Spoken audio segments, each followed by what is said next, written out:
News, Kristan T. Harris and Don Pye Jr. on the Rundown Live, your forecast into the future.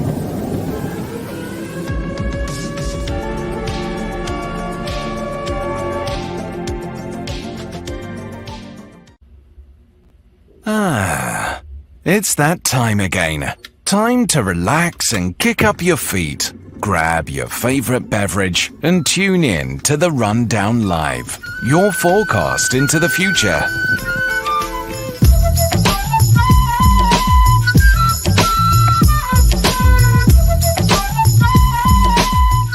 One for all. Adaptable and open source, trickster god Prometheus, his mudmen learned to master trades, rivaling Hephaestus. Central planning Zeus & Co. initiate the Fallen, Epimethean inception, Trojan horse the woman. Titan strength, deception-laced, nightshade blossom perfume, carbon copy Aphrodite, a kind of beauty that consumes. Zeus installed rebellion, planned her obsolescency, curiosity subroutines, gilded in free agency. Damn, no matter what she does, walking mass destruction, all the gifts will soon unfold thermodynamic function. The Norns do conversions, something must be equal, slipped inside by tricky hands, ensuring there's a sequel. When the box was opened, making space for our last hope, she stretched out her wings, and in the softest voice she spoke. I will remain with you. We will overcome despair. I put the spec in expectation. Call me Elpis, I don't care.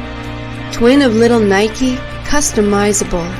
She fit inside Pandora's hand and lived inside a bottle. When her mortal woman died, she did not fly away. Athena helped to seal the top and hid our hope away. Glitter, glimmer, little one, you glow from time to time. Demons flood our world with fate, but somehow you still shine. Whispers reached Athena's ears from Aphrodite Uranos. I also fell in love and sympathized with old Prometheus. Blessed are the poor in spirit, Dionysus spikes the wine, moving men with money, more and faster all the time. Since we harness lightning, Zeus is laughing in the gears. Psychopathic symphony, it is music to his violent ears. He does not suspect we are aligned with his own daughter. Athena's gifts are many, since she put spec in the water. Fluid bathes your brain, a creature infused with intentions, going forth with sparks of fire to wield all your inventions. Locks and chains and levers pull, but nothing here is certain. The point is Archimedean, your fate to be determined. Greed is still the thwarting strife that cuts you one and all. Hope is just a ripple, but all life can hear her call.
We're all connected in this love. Ooh.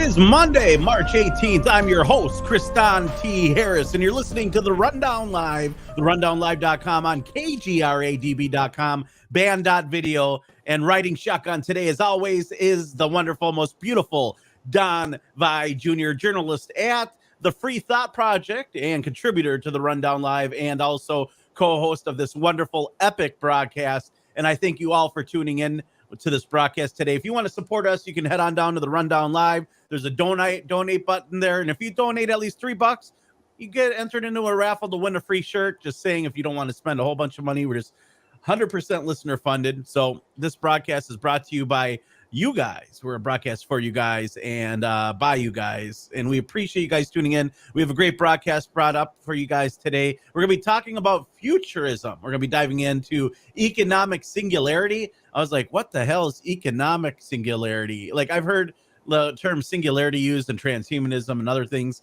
We have a great guest joining us today. Alan Crowley will be joining us. So don't go anywhere. He's an author. He's a futurist, and we're going to dive into what is economic, singularity and futurism. There's all these new terms that keep coming up and new definitions to everything, Don. It's hard for me to be like, what does that mean? And what does this mean? And yeah, I just found out not too long ago what post-genderism is, where they just want to get rid of genders altogether and just you'll just make babies in an artificial womb facility and they'll get baked up in an oven somewhere and then they'll just pop out ready to be served for dinner, So not literally, but you know what I'm saying? Right. It's weird, how the world is changing and, genetic engineering to make healthier babies and all that jazz. So we're going to dive into all that today. But there's a lot of stories that we haven't gotten to. And, yesterday was St. Patty's Day. So a lot of people are probably running in slow motion, or at least watching in slow motion or thinking in slow motion today. And do you celebrate the St. Patty's Day there? To some degree. I celebrate St. Patrick's Day in a way simply because of my Irish heritage. My great grandmother on my father's side, our family comes from Galway, Ireland. And, so there's that. But I also take it as a day of mourning and remembrance because a lot of people don't know the real history of St. Patrick and what he did in that whole story. So that whole mythology. What is the story, Don? I have no clue. I Well, thought it was a big holiday. Yeah, well, the whole mythology of St. Patrick. So first of all, St. Patrick wasn't even Irish. He was British. He was a Romano-British or something of that nature. And I don't remember exactly when I think it's the 4th century, 3rd or 4th century. He was kidnapped by an Irish king who because the Irish hate the English, right? Yeah. Well, this is sort of predates that a little bit. Well, predates the current conflict, but there was always conflict. So, he was kidnapped by one of the Irish kings, Niall na Gaelic, who he's got 3 million descendants still on this planet right now. I happen to be among them. And he was among some of the 9 hostages that King Niall na Gaelic had kidnapped. And then he eventually got away and then ended up coming back to Ireland. And that whole the mythology around St. Patrick sort of driving the snakes out of Ireland. Snakes were actually a metaphor for the pagans and the Celts and the Druids, because there's actually no archaeological evidence to suggest that there were ever snakes on Ireland at all. But back then, snakes and serpents and things of that nature were always a term, derogatory term, sort of reference the indigenous peoples of that land. And so when we talk about St. Patrick driving the snakes out of Ireland, we're actually talking about the forced conversion of the Celtic people and the Druids and the mass murder of those that refuse to convert. So for people such as myself, yes, we look at St. Patrick's Day as a day to be proud of our Irish heritage, but we also look at it as a day of mourning and remembrance for the actual history of what happened. I thought snakes historically were, at least in antiquity, were a symbol of wisdom.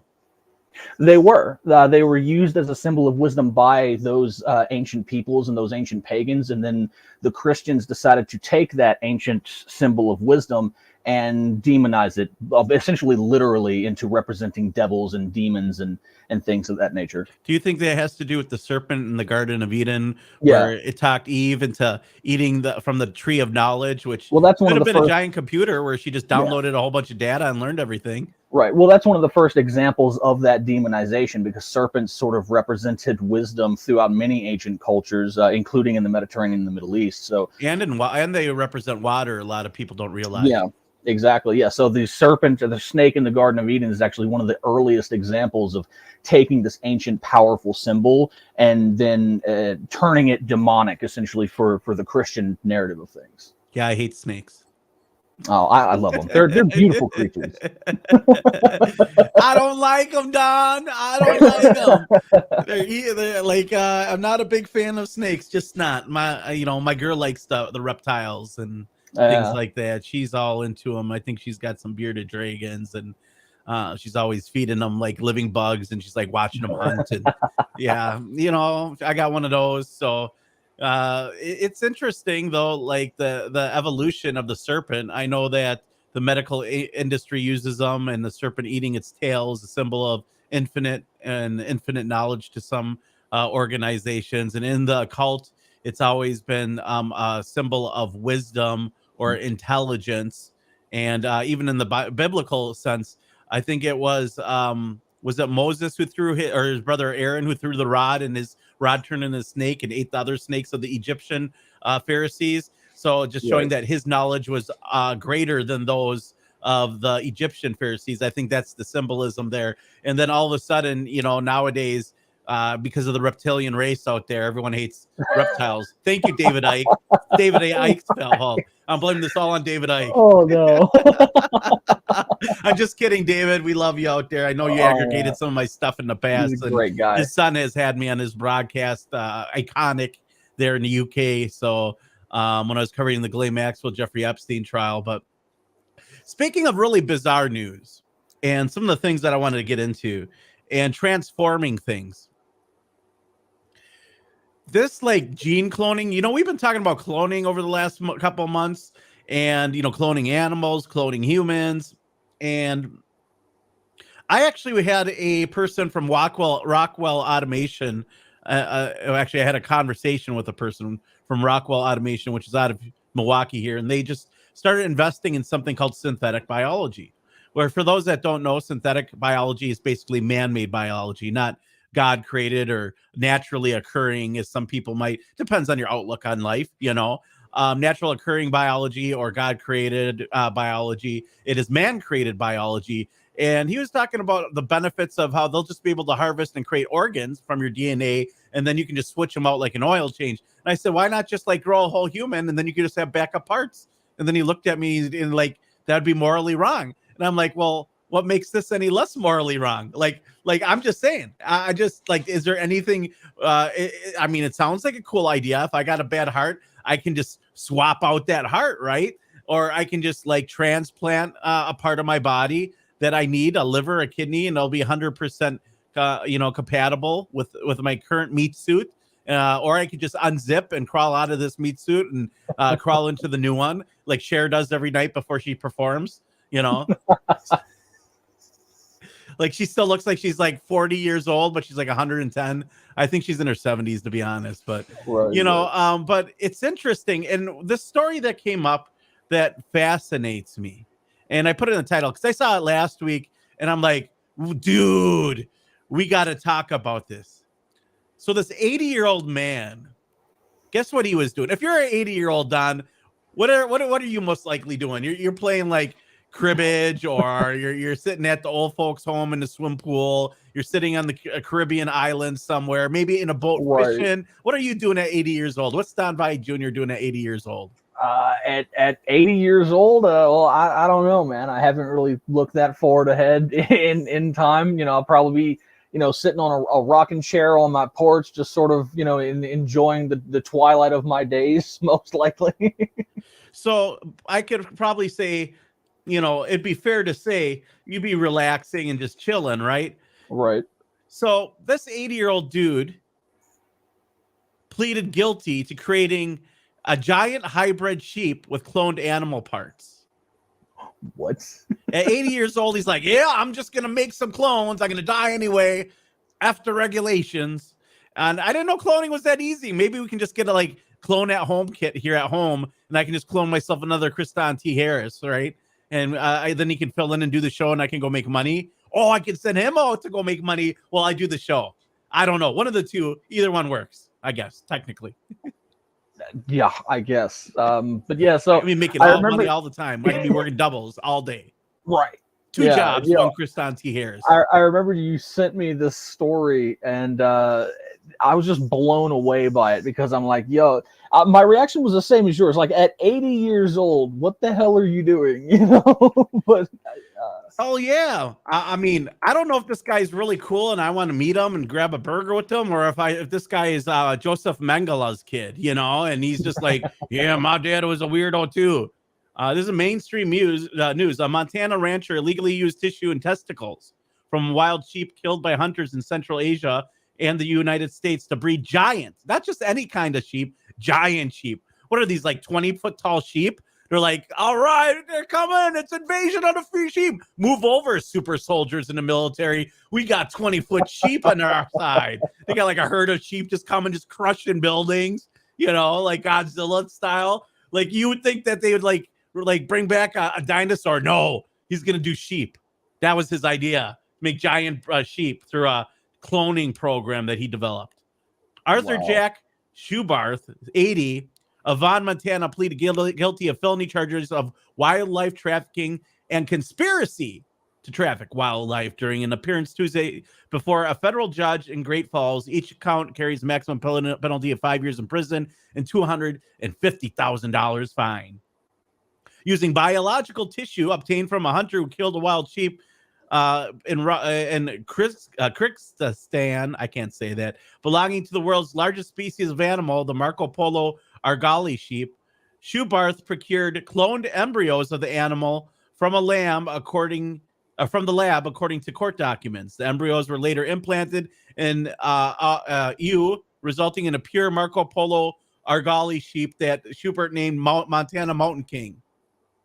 The documents show semen from the Montana Mountain King was used to artificially impregnate other ewes to create a larger and more valuable species of sheep, including one offspring that he reached an agreement to sell to two people in Texas for $10,000, according to the documents.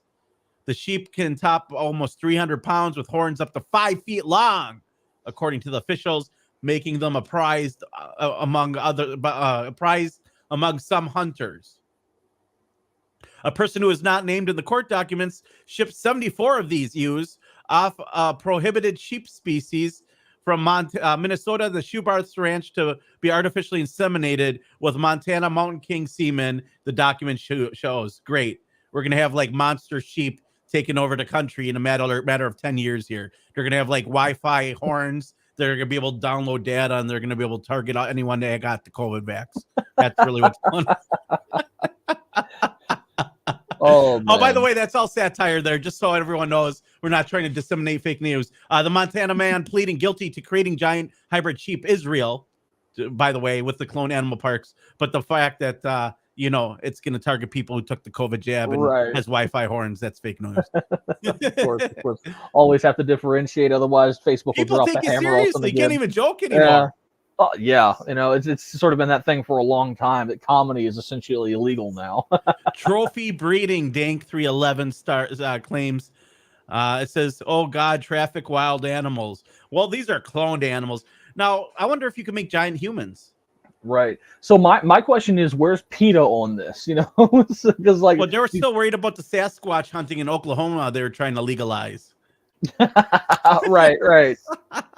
Remember that like a few years ago? I think it was Oklahoma. Let's pull this up. Oklahoma legalize Sasquatch hunting. And what was funny about it, Oklahoma state lawmaker introduced a bill to establish Bigfoot hunting season. The bill would require hunting licenses and comes with a $25,000 reward for capture.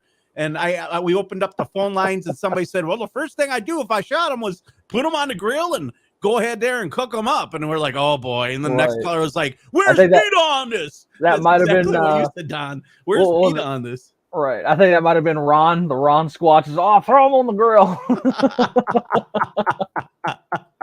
Oh, You know man. that here's NPR, just to show you that our government tax dollars are being well spent, as NPR is reporting that Oklahoma state lawmakers introduced Bigfoot hunting bill. And we just, since we never talk about anything unless it's in the news, we don't really talk Sasquatch, right, Don? Unless it's in the news. And here it is. It's in the news. And of course, who did we have on just recently that believes in Bigfoot? Was that Olav Phillips? I think, yeah, it was Olaf. And they're like, I don't know, because the dude in a hairy suit that was like Cher's other meat suit. She just doubles his Bigfoot. In the meantime, just to mess with people, she unzips her meat suit, comes out as like this hideous old hag, and then zips into Sasquatch and does the Sasquatch, plays the saxophone on TikTok, and then goes out and scares a bunch of people in the middle of the night. Those are facts. Rundown live facts. Oh man. But yeah, so there's the whole monster sheep thing is just wild to me, and I'm pretty sure, like, whether or not, I'm not sure whether or not it was mentioned in the court documents or any of these articles, but I think, wasn't it, because he was like renting them out to hunters and just basically making money off of these pretty much, like Dank said, like trophy breeding essentially. Well, basically, and they're clone sheep on top of it. And essentially, he's renting them out to go get hunt. So, what's that movie where you hunt people? That's Battle Royale, kind of like that, except with sheep. Right, yeah. I mean, these sheep look the horns, man. That looks mean. That's a mean sheep, man. Oh, yeah. Those things are huge. Woo! I mean, like, I've seen, like, regular mountain sheep. I can only imagine how big this damn thing is. Horns 5 feet long, bro. That's wild to me. That's a big sheep, dude. You want to go shave that sheep? Hell, right. No. That's like a megafauna, dude. With the Wi-Fi antennas there. So it can download the data to target and assassinate people who got the COVID vaccination. We know that to be true. All right. But in real news here, other real news that's pretty interesting. Don, do you play video games? I don't think we've ever. Yeah, we did have this conversation. You played some games, yes. Right? Yeah. We've had this conversation a number of times, actually. Yeah, I'm a pretty avid gamer whenever I have the time, which unfortunately is not often, but when I do, I tend to enjoy it. So the U.S. Government Accountability Office decided that the best use of taxpayer money, of course, is not going after the fentanyl crossing the border, where over 100,000 people have died because of fentanyl overdose because of crappy drugs, right? Up the nose and dead. They decided they're going after video game extremists. And I've played online games, and I'm not going to lie, Don, it's a toxic environment. I play Rocket League, which is basically your two remote control cars playing soccer. And the amount of racist and hatred and anger that gets permeated over the audio, over the chat, over anything at some points, and the slurs that are used, it is like terrible, man. I don't know what happens when people turn on the video game system, but it's a toxic environment in a lot of shapes and forms in certain competitive games. No, I'm not saying it's like that in all things, World of Warcraft or things like that. Right. But I'm talking like games where you're being competitive. I'm sure Call of Duty is one. Weren't people getting like wadded for a while? Wasn't that a thing? Oh yeah.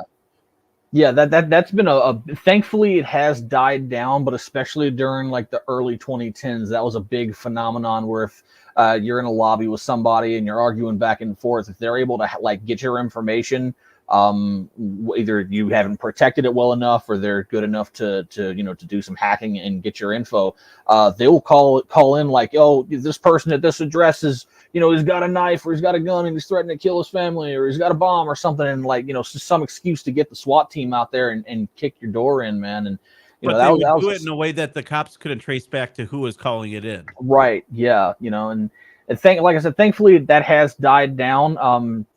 But just when it comes to like the toxic sort of, gaming atmosphere. Like anybody who's around my age and can remember around like 2009, 2010, around like the Modern Warfare 2 era of like Call of Duty lobbies. Oh my God, it was a minefield. Like you couldn't go in there and you had to have thick skin if you were playing Modern Warfare 2 in like 2009, 2010. Otherwise, you're not surviving. Dude, the things that come out, like if any one of those kids were my kids, I would like not spare the rod. Like, oh yeah, like I'm not a violent person, but I would think about using the belt on my kid if that was my kid talking like that. Like, right. I don't know. Like, I know that's not the solution, but I have to say, man, wow, dude, the things that go on in the chats in Rocket League and the mean things.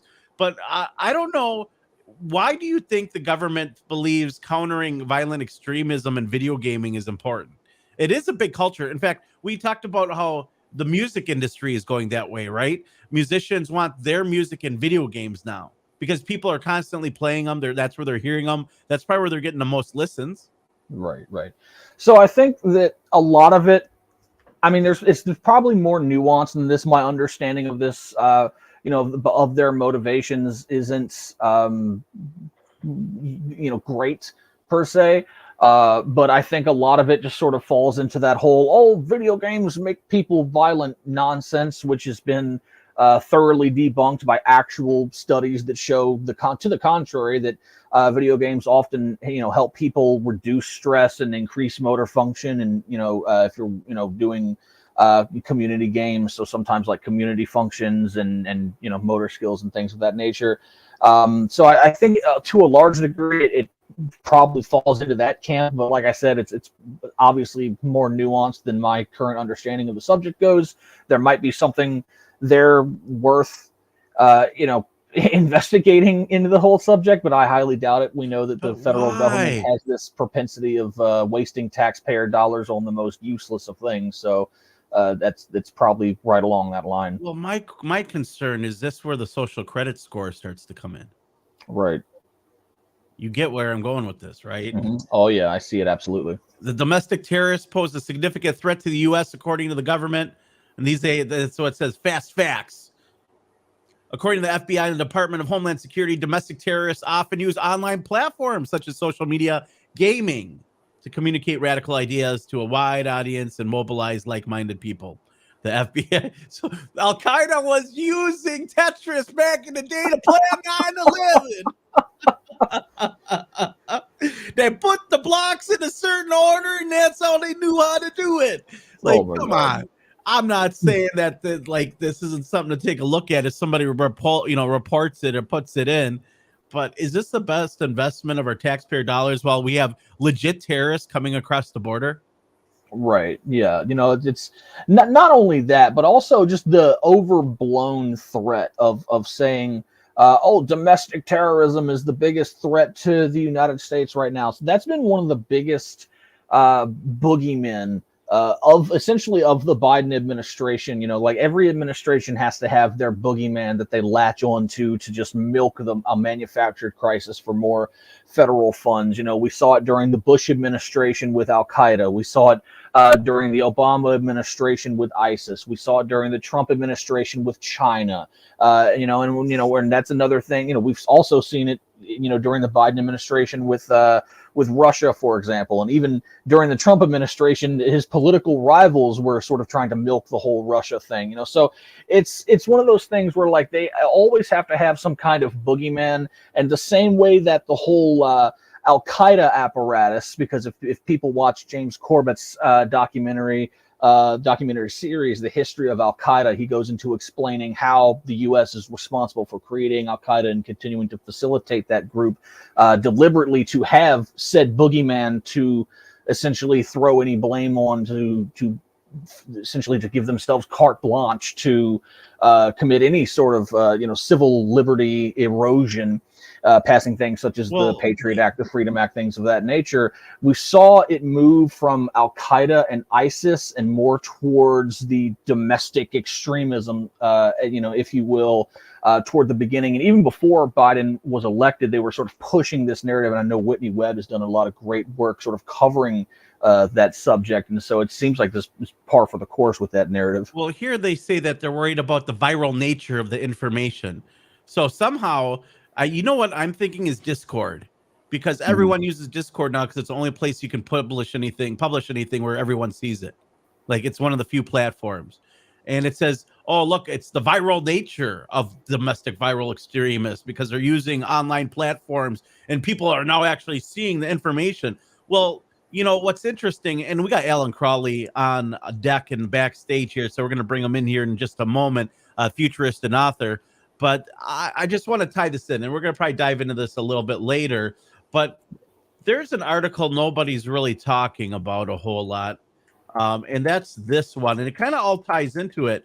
FBI and White House likely coerce social media platforms into removing posts and appeals court rules. Remember how the entire media said that the whole Twitter files was a nothing burger, but here it is now officially in court, 100% admitted that it was legit government requesting stuff be pulled down. A federal appeals court on Friday limited the scope of district court ruling that restricted communications between government agencies and social media companies, but the appeals panel agreed that several federal offices and agencies, including the White House, likely violated the First Amendment by coercing the platform's content moderation decisions. So what does that mean about if the White House violates the First Amendment? Like, isn't that the whole purpose of the White House is to protect that? The appeals court decision means that some federal agencies, the State Department, Cybersecurity and Infrastructure Security Agency, and National Institute of Allergy and Infectious Diseases, will not be subject to the injunction.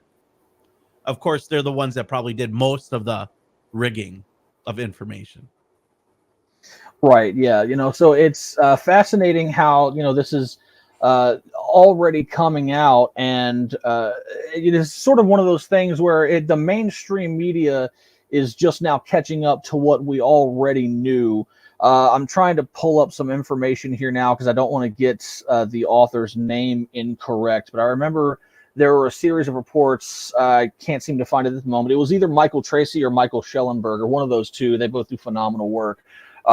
Who, when they got the Freedom of Information Act requests that showed that this was happening, we already had the independent media and the alternative media, because we had these documents confirming that this was the case, that the FBI, that the intelligence community, all the way up to the White House were leveraging their pull essentially with big tech, with Google, with Facebook, with Twitter, prior to Elon Musk's acquisition of Twitter, to censor the speech of Americans, to pull down posts. But we that even was have all fake documents. news. That was the narrative the left was running. Remember? Right. That Yeah. you were Yeah. a tinfoil hat, you were a conspiracy theorist. You need to be censored, Don, for even suggesting such a thing. And we even have documents that show, particularly with the COVID narrative, that posts were pulled down even when the moderators knew the information was true, and it was cited in those specific FOIA documents. It was those specific instances. It was true but inconvenient information. So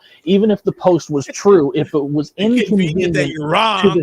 Right. Yeah. Even if the post was true, if it was inconvenient to the narrative that the government and the medical establishment essentially wanted to perpetuate, it was removed and taken down. And so it it's created absolutely hesitancy, right? Was the right. big thing. And so it's just an absolute, violation of the First Amendment rights of millions of Americans, as you mentioned, perpetuated by up to the White House, with, of course, the FBI, the intelligence community, and these big tech agencies, which the left always likes to try to pretend, the social media companies can do whatever they want because they're private companies. And of course, we've debunked that on this program multiple times. They are not private companies. When they have easy, is it? Right. When you have a revolving door with the FBI and the CIA and the NSA and the large, your entire censorship wing is essentially being directed by the employees of the feds. Yeah. Well, the entire censorship wing is essentially being directed by the Atlantic Council, which is a neoconservative NATO think tank, which gets part of its funding from the Pentagon. You can't say rightfully that that's a private company who can just do what they want. At that point, it's a public-private partnership between this entity essentially acting as a proxy for government censorship. Well, and the government is ordering that there's censorship, then it's a violation of the First Amendment, right? And our Right. government's directly involved in these crimes. But that being said, we have our guest backstage. Our guest is Alan Crowley. He's a futurist. He's a writer, a science fiction writer, and he's a very interesting individual. And we're going to be talking about something I've never heard of before. And I was like, "What the heck is that?" And so Mike, one of our colleagues in common, DeVerde, I think I said his name right, who also works for Boeing. So I'm excited to have him on to talk about the Boeing drama that's going on. He's not going to want to talk about that, I can tell you, but I'm going to address it. But Alan Crowley, welcome to this broadcast, and let our listeners know a little bit about you. Who are you, and how did you get involved in futurism? And you're also involved in transhumanism, artificial intelligence, ethics, a whole bunch of different things, just a whole variety of futurism. And who is this man, Alan Crowley, who's writing now science fiction and as well giving papers to different AI ethics books? Wow. Okay, that's a big question. So I do study a lot of things: the space efforts, seasteading efforts, and especially anything that has to do with civil liberties. It's been something I've championed for a long time. I spent about 32 years in the military and got out of that and decided I wanted to write science fiction. And I just really got started on that. So that's what I've been doing lately. So it's led me to do a lot of research along these lines that we're talking about here. Especially like the whole the Twitter files. I mean, just this idea that, hey, the government can ask Twitter to take something down just like anybody else can ask Twitter to take something down. Sure, but it might have a little more coercive power when it comes from the federal government. I think that's a huge difference being represented there. Well, absolutely. It's a scary thing because the whole narrative that people are like tinfoil hat conspiracy theorists for thinking that has just been completely destroyed. And yet there's a whole I'm going to say it's a waning group that used to probably be more than half the country. They used to think whatever the government and official mainstream narrative was the correct narrative to go with, and that you have to trust the government. But it seems like that more and more that number is shrinking incredibly. I just saw an article about people prepping and how all of a sudden prepping, they're worried because it's becoming diversified and minorities are now prepping in case of end times. And does that mean that they're becoming extremists and they're buying into these conservative conspiracies? No, I mean, what's wrong with having a garden? Does that make you an extremist? Does it make you an extremist if you want a gun to protect yourself and it's your constitutional right? Does it make you an extremist if you want to, strap up and if you got to work in a dangerous area? No, that's just common sense to be safe. Right. Somebody might come and they might try to hurt you. No cop's going to be there in time. By the time you dial 911, it's going to be too late. Well, not only that, I mentioned that I just happened to see in my Facebook memories, you can look back on your post from the previous years on Facebook. I came across a post that I made right at the very beginning of COVID, where I said, hopefully after all this thing blows over, little did we know it would take 3 fucking years. But after this whole thing blew over, that hopefully people would take prepping a little bit more seriously, because this crisis, manufacturer or not, shows us that bad things do happen, and if you're not ready for it, it will kick you in the butt. You'll run out of toilet paper. Yeah. Yeah. Absolutely.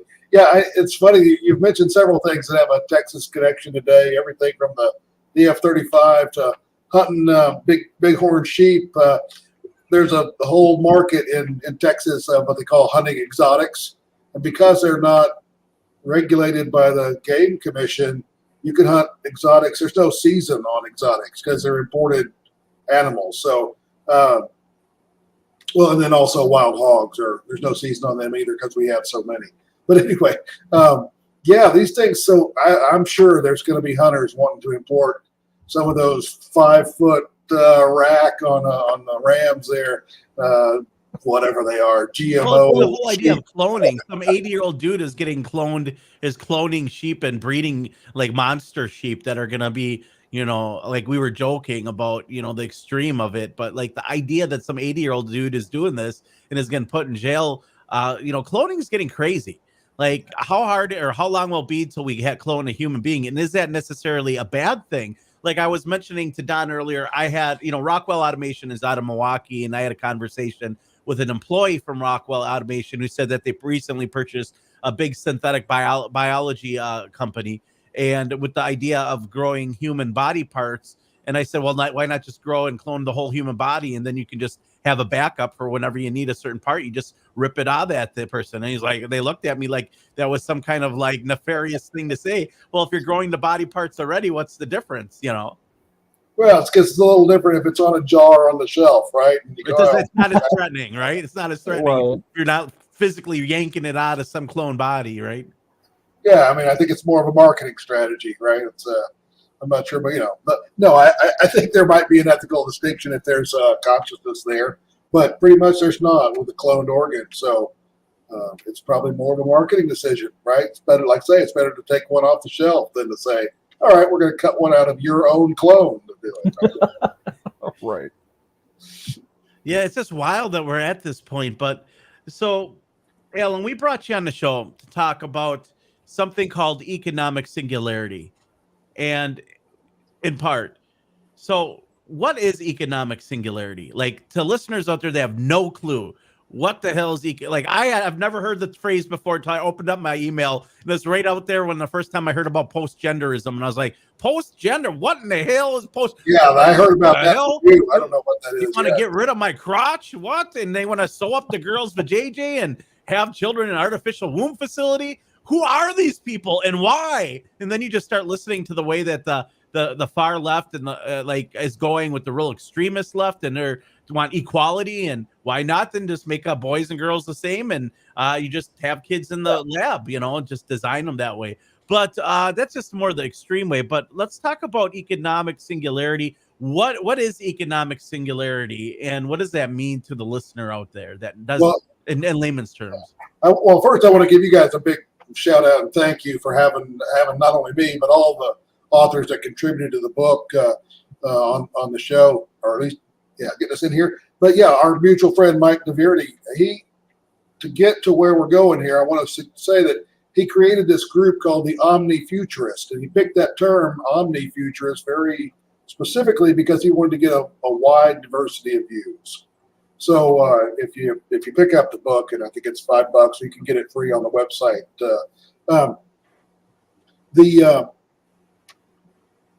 That diversity includes socialist and capitalist and libertarians and folks, everybody in between, folks that are really concerned about the issue and think it's sure to happen, and folks that are not dismissive of it but think that it's in the lower probability range, right? So it's a really interesting book. Hey, thanks. There's the cover. And as part of that, this idea of the economic singularity, which is kind of what we're all focused on in the book, that idea comes from the distillation of it was Callum Chase wrote a book called The Economic Singularity. And as authors, we kind of agreed to use his definition, right? Just we'd all be working from the same definition of an economic singularity. But again, there's a history behind that, going to the idea of singularity in physics. It's like with black hole math, right? We understand physics about light, how fast light moves, and it's affected by gravity, etc. But then when you get a bunch of gravity together like a black hole, light starts to function differently. And if you go beyond the edge of the black hole, we don't know how math functions or reality either, right? Once we get past that mark. So it's a point at which your mathematical formulas will give you any answer, right? Like this, it doesn't matter what formula you put in, you're just going to get unknown, right? And I think that to a large degree, that's something that futurists have had to, Ray Kurzweil talks about this technological singularity, where technology will be so fundamentally different than the way it is now that we're not able to predict what happens after that moment. So the economic singularity kind of comes into that same function as not only will we not be able to predict what will happen as the technologies merge, right? Various technologies, biotech, computer technology, AI, artificial general intelligence, artificial superintelligence. As those things start to merge together with the automation that's already out there and any newly developed, maybe nanotechnology automation, we don't know what the economy is going to look like, right? And we just don't know. And we start to say, oh, well, it's just not going to be business as usual. But we don't know what that is. And a lot of people take a stab at this. Several of the authors in the book say, hey, automation and artificial intelligence will combine to basically unemploy a lot of people. I mean, like everybody in the buggy whip industry that, railed against the automobile, right? We tend to think of those critical moments in history as times when, hey, yeah, sure, a change in economics or change in the mode of production put people out of work, but they also created more jobs, right? Factory jobs instead of horse and buggy making jobs, right? But again, we're talking about a situation where we don't know. And if we've got machines and AI doing the work for incredibly low amounts of capital expenditure, I mean, it's not going to be free. It's not going to be, but it'll probably be less than whatever we're paying experts now to come up with predictions and things, even to flip burgers.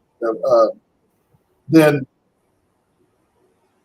that's going to drive a lot of folks out of the market, and they will be in a position where even though prices of goods and services might come way down, if you're out of a job completely, you still might not be able to afford them. So that's that could be a real problem zone for our country and our world, right?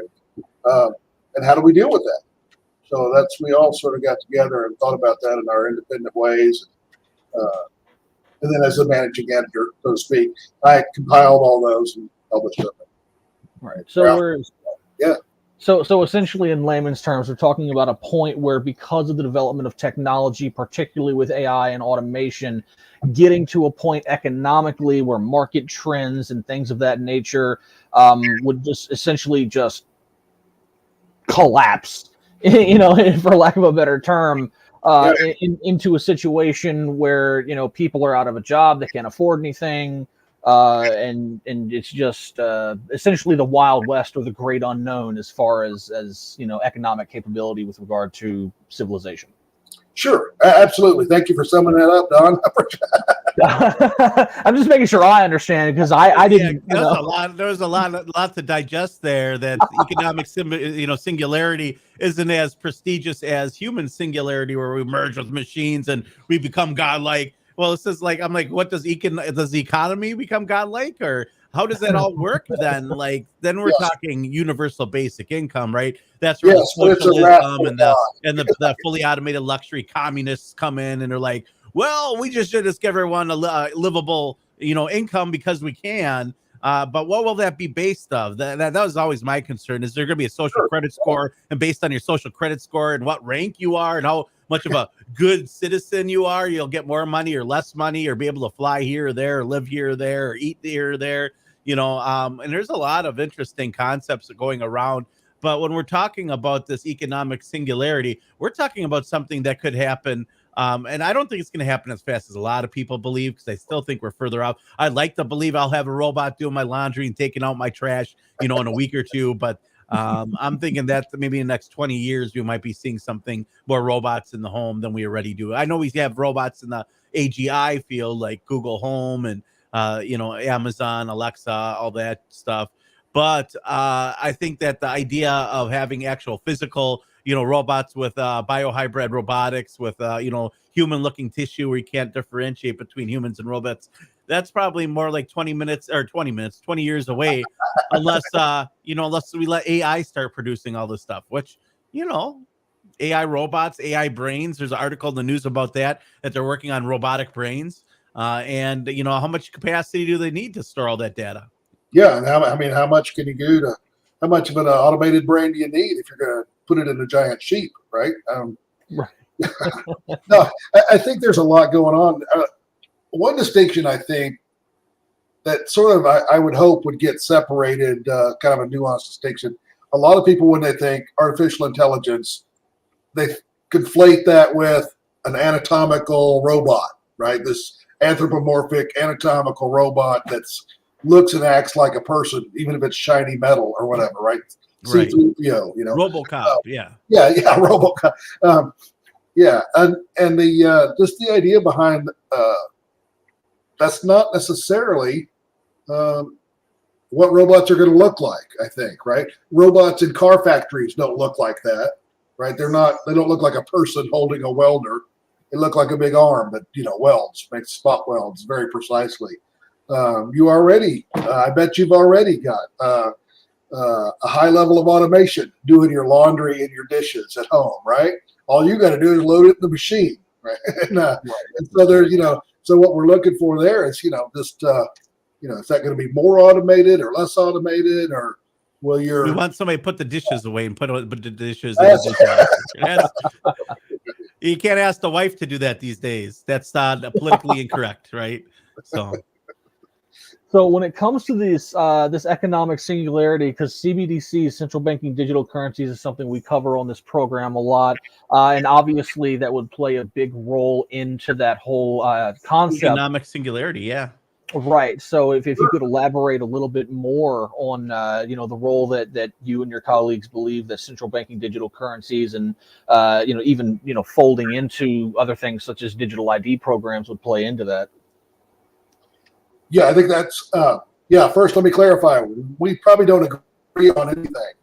So you'll learn that this week as you talk to the different members here.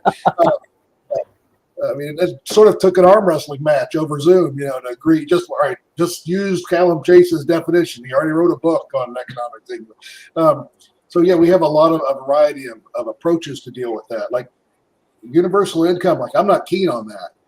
I think maybe if it were tiered, I mean, why is Donald Trump, getting the same universal basic income as the homeless guy down here on the corner, right? I mean, I think there's merit to not having it be as universal as one might think, right? Maybe it's a tiered income or something like that. And again, any way you pick it, there's got to be some method to implement that and some kind of resources behind it, which is just a whole book of stuff. So my actual chapter comes a lot closer to your discussion on prepping, because I say it's sort of like the elections in November. My bet is on civil unrest afterwards. Doesn't matter who wins, right? There's going to be civil unrest after. And there have been changes in technology and economics and the geopolitical structure of the world. Peter Zion is a good source for that. And these things are kind of rolling forward, and there's, change is going to come. Change is going to come, baby. And whether that change is an economic singularity, a technological singularity, a mix of the two, a phased-in effect of them over time, that change is still going to come. And people need to be able to adapt. They need to be able to have the right skill sets, how to predict the right skill sets. And so, I say, look, work on your tech skills, right? Be able to do a podcast. But, I like to go out and garden too. But I realize my little garden, it's going to feed my family for a month, or whatever, right? It's not going to feed them all year. I've been feeding the squirrels a lot lately, and even if I were able to pack them all, I think I'd still be out of squirrel meat in a year. It just, so I think there's so much that's advantageous to our cooperative society. We have like 1% of our population that's engaged in food production.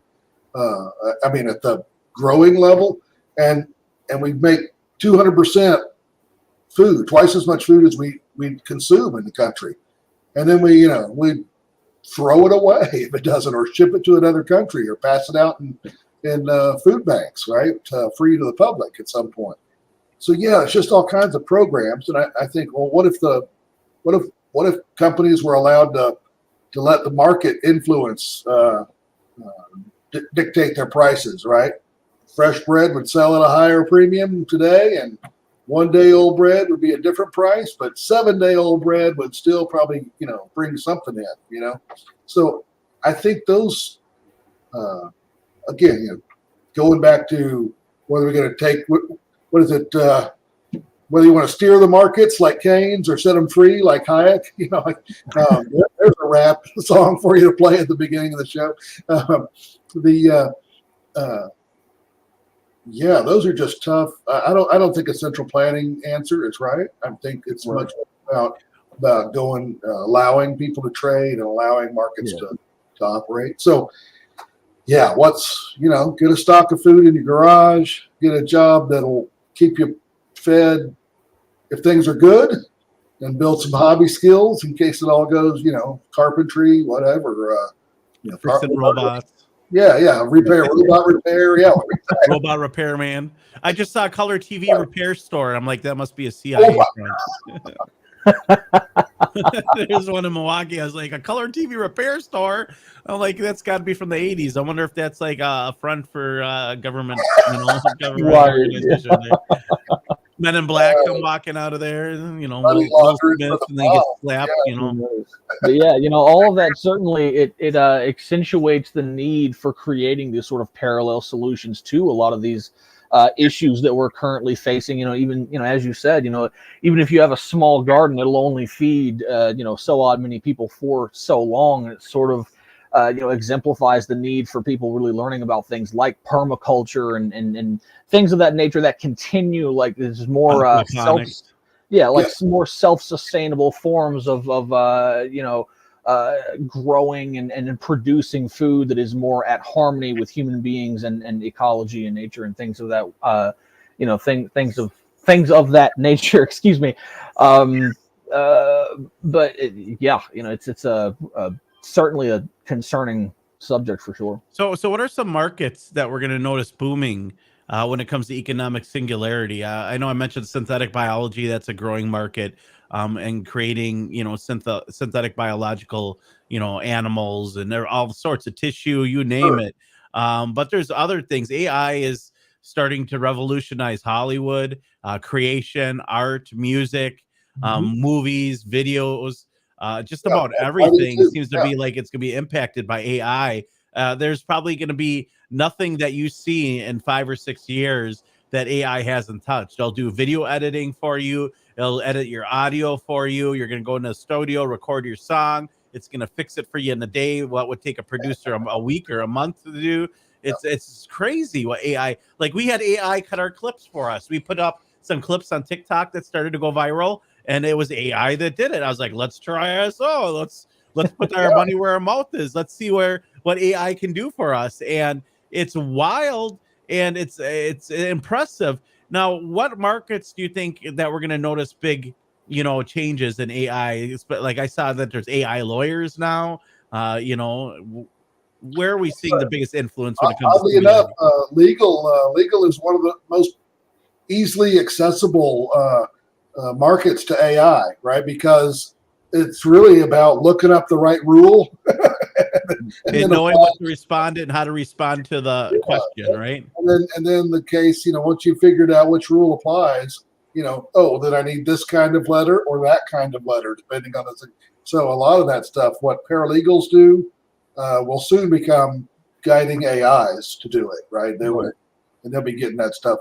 You'll lose 17 paralegals and you'll keep that one who actually learned about AI or whatever, right? So I think we'll see some real drastic changes. A lot of that intellectual type work that's, the machines are coming for your job. You better go to college and get intellectual, pursuit. Right. Yeah. More of the college scam.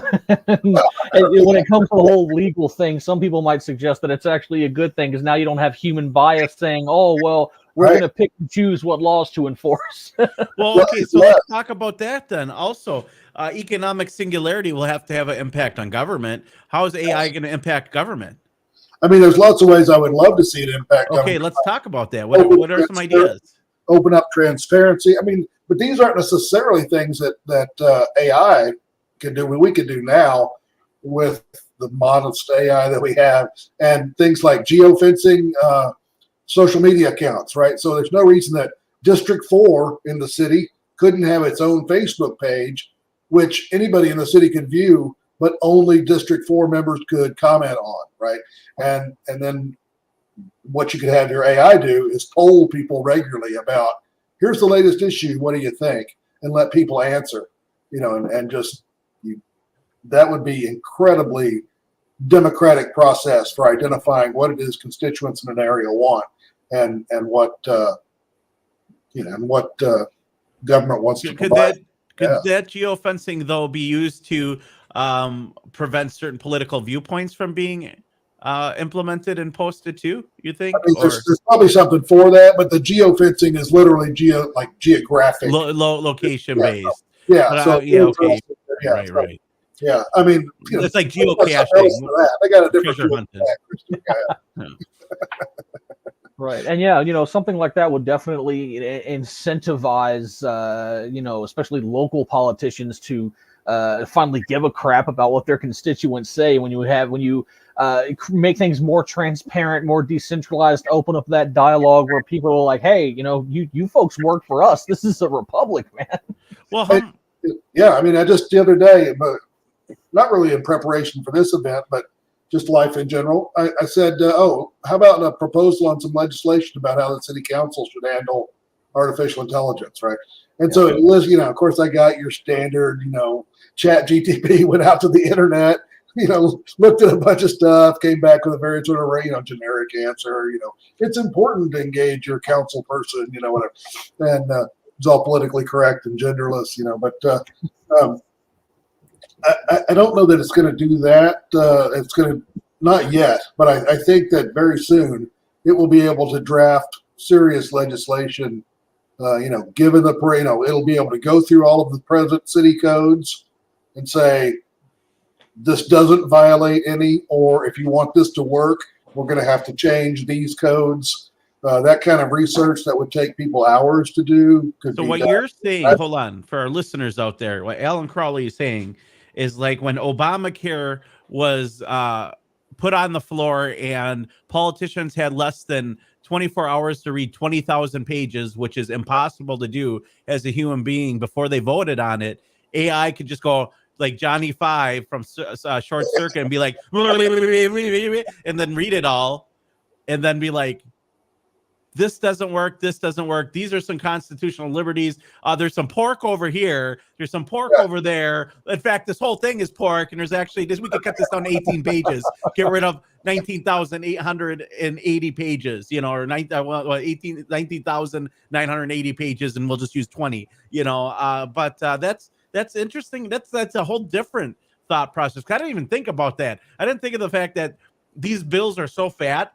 And they get such a limited amount of time to actually read them. So much BS is passed that we don't even know what's in the bill until it's passed. Yeah. Well, I mean, that's how.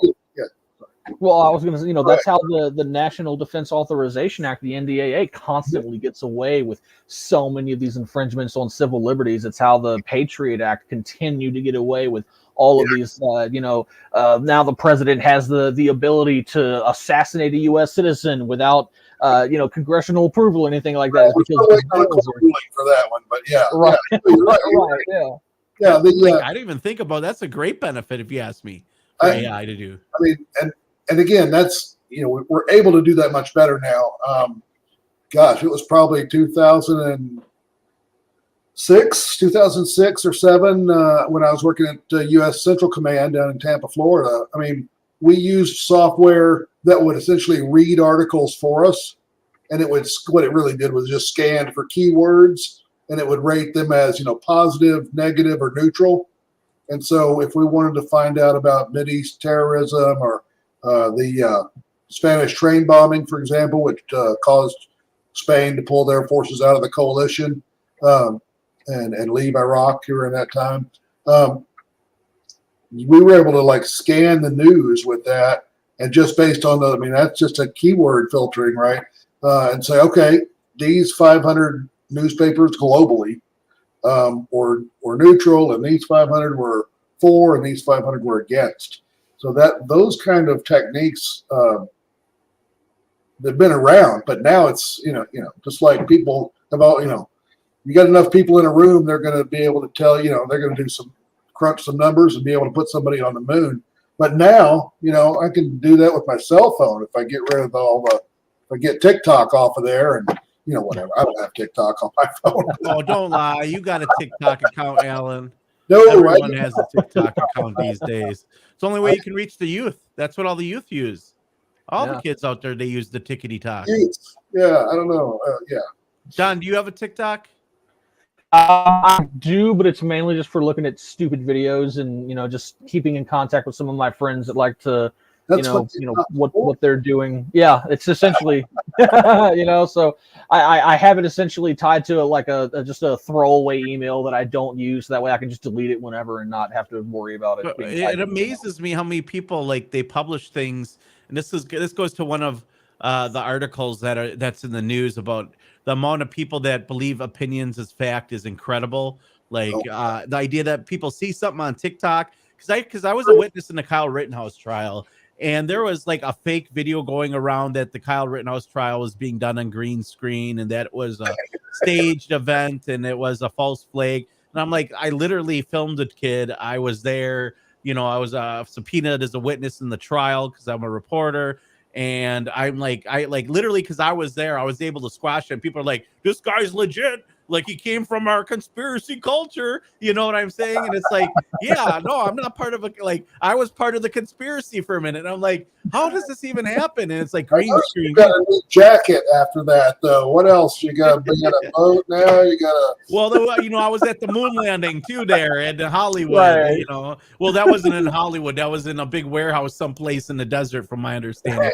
If you look, but seriously, when you think about things like that, even the moon landing, I can understand when you look at that spacecraft that they said that landed on the moon and it has tinfoil on it. And it's how could that be legit? I'm just asking. I'm I believe we landed on the moon. I just don't believe the videos were real. For some reason, I don't think that they had that technology back then to be able to. Well, if you want, I can give you the lowdown on that. What's your thought on that, Alan? So the government wanted to fake the landing and with a video, and they wanted Stanley Kubrick to do it. But I don't know if you've worked in Hollywood at all, but Stanley Kubrick was quite the prima donna. Mm-hmm. So he insisted that the film be made on location.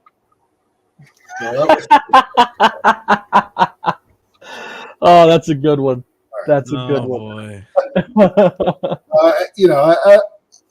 It looked real when I saw it, and I was, 6 years old or whatever, and watched it streaming live on TV. But yeah, there's problems with it. We can't even get streaming live now to work. How the hell they connect them back in the 60s? And they're like, yeah, we're live streaming on TikTok, like 50, 60 years early, perfect signal. And then they lost the videotape. No, all we have is video copies of the videotape because originals were accidentally erased. And you just got bizarre thing where, I don't know. I'm just saying it's weird. We only have 3 channels to stream to. Right. So it's not 30 million viewers or whatever. Right. I think it's a cool concept if it really happened, but I think it was done in Hollywood somewhere.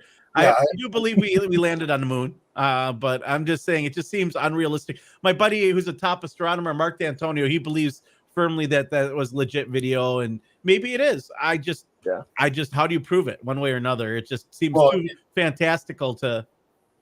But I was in the military a long time, and worked with government. We used to present when I was with the co-combatant commanders, European Command and Central Command. We would regularly interface with Congress and with representatives from the White House, and the idea that they would lose the photographs, the most important photographs, that have ever been filmed, the fact that just the idea that they would lose them, while it seems, just astronomically improbable. Having worked within the government bureaucracy, it's I'm surprised that it even got accomplished to begin with. Nevertheless, lost. Right? It just there's so much. Like you talk about those the quadrennial review or whatever. It's oh yeah, you don't need to look past page 30. That's all redacted anyway. It's just black budget ops. And they're like, okay, pop, rubber stamp it, and supposedly, the Government Oversight Committee has a handle on that. Or the Congressional Oversight Committee is looking at it. But, a lot of them have never been in the service. So they probably don't know what they're looking at, right? But, Yeah, it's interesting. I'm not saying I'm not trying to spread conspiracies here. I'm just saying I find it hard that something that looks like it was wrapped in tinfoil actually made its way to the moon. And there's nothing wrong with saying that it did because that's what we're educated. But maybe I'm just not. I'm scientifically ignorant on how tinfoil can fly through the atmosphere and all that other jazz. But it's kind of creepy to me to think that that's the way they roll and that's the information that's being put out there. And just for listeners out there, just so they don't think I'm completely crazy, I just want you guys to all look at this picture for just one moment. There it is. Look at that. Look at it. It's like tinfoil wrapped. It's like they got zip ties holding it together. And yeah, I don't know, guys. I don't know. Yeah. Of course, that didn't fly through the atmosphere. It was inside the. Of course. Right. And then. Yeah. I don't know. Yeah. I'm just saying it just seems a little weird to me. Very, very interesting topic, but I just wanted to throw it out. I'm sorry, I didn't mean to bring up a whole bunch of conspiracy bullshit. Futurism is pretty soon we won't need to go because the graphics will be so good. So. Right, pretty much. I mean, we already will create we'll have our mixed reality. We won't be able to tell the difference anyways, right? Right. Yeah, it's Yeah, man, well, I mean, we already have these incredibly powerful telescopes. Like you can even just go on Amazon or go to Walmart or one of those big nerdy space stores and get this incredibly powerful telescopes. And that's always been one of the things, just the technology we have publicly available to look at the stars in space. It's always been my biggest argument against people who are like, oh yeah, the Earth is flat. And I'm like, my brother, you can literally buy your own telescope and look at Mars and look at Venus and look at Mercury, and you know what they are? They are freaking round. You don't believe that it's a big projection onto a firmament, which is what they believe or something like that. I was like, what about constellations and meteors and all that other stuff? And they're like, I don't know. They got some kind of explanation for it all. The way knowledge is integrated, right? I mean, we understand gravity, and that's why we think planets will be just if you were speculating, right? Gravity works, so planets, if you think about it, probably round, spherical, right? Because gravity would pull toward the center. Exactly, yeah. And then, so the funny thing is, the really funny thing is, I'm not sure what the whole basis of it is because I haven't conversed with these people, but from what little bit I've seen just on social media, there is now this conspiracy among the flat Earth community that sort of challenges the theory of gravity. And I'm not a physicist by any means, but I'm bro, current is what they're saying. Yeah, I've investigated this. Well, just recently I got some videos from the biohacking expo that happened down in Miami, Florida, and which looked like an amazing event, a lot of interesting speakers, none of which were able to answer the question, what is biohacking? But I think and this kind of goes to the flat Earth community too. I think it's just this idea of do the experiment for yourself. Don't wait for Pfizer to spend 20 years getting a product through trials, that have been set up by the federal government, a bunch of non-scientists, non-doctors, non-pharmacists, right? Go and try it yourself. See if, sleeping with an eye mask works, try it for 30 days. See if your sleep's better. Try whatever, taking an aspirin a day for blood thinner and see if that works for you. Go vegan for a month or go carnivore for a month, whatever, and see what happens. My nephew, and he'll be on Thursday. He was talking about this going keto, right? And he was saying, these forums that he's in talking about this keto diet. He says, and carnivore eating and all that sort of stuff. There was a guy that was like, yeah, I've lost 30 pounds. I've been on this thing 90 days and I've lost 30 pounds, whatever it was. And so the person he was chatting with says, yeah, but that's just anecdotal. Yeah, it's not a peer-reviewed study, but that's an anecdote for one. For him, it worked, right? Unequivocally, right? It worked. And so it's just an interesting, do your own. It might not work for everybody, right? Exactly. Yeah, because everyone's, biological makeup is different anyway, so things of that nature. It essentially just comes down to do your own research, which, now the mainstream media is so keen on telling us not to do because turns out that when you do that, people start to uncover that, hey, maybe the media and the government's lying to us. Yeah, No, you guys, that's not true. The media wouldn't lie to us. Fake Well, news. And again, just along those same lines. I mean, and I think this to keep it tied into futurism a little bit. Upton Sinclair's book, The Jungle, right? He talked about, oh, we're going to have this society where, these meat packers are being paid so poorly they might as well just be chopped up for meat, right? And but this idea of as you push that into the future, what happens? And a lot of that is just asking what if, right? Like, what if this happens or what if that happens?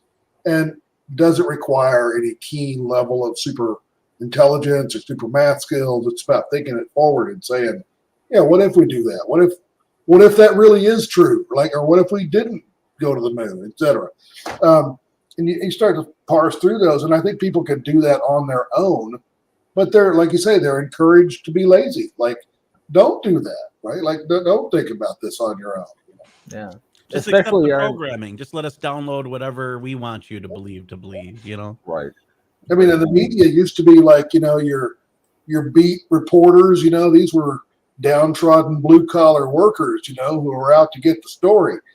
Now it's, kids that graduate from Harvard and Yale, yeah, look really nice, look like I did when I was their age, but before 30 years in the military, and then go on TV and just spew whatever the person paying tells them to say, Yeah, essentially State Department stenographers just sort of, regurgitating these government narratives. And, it's just sort of like, you mentioned like the Ivy League schools. It's just the way that the college scam sort of played into it, because now, the top reporters are the Yales and the Harvards and the, skull and bones people in there. And, very obviously establishment tied individuals that would have an incentive to maintain that status quo. Well, we got AI reporters though that are getting more prominent.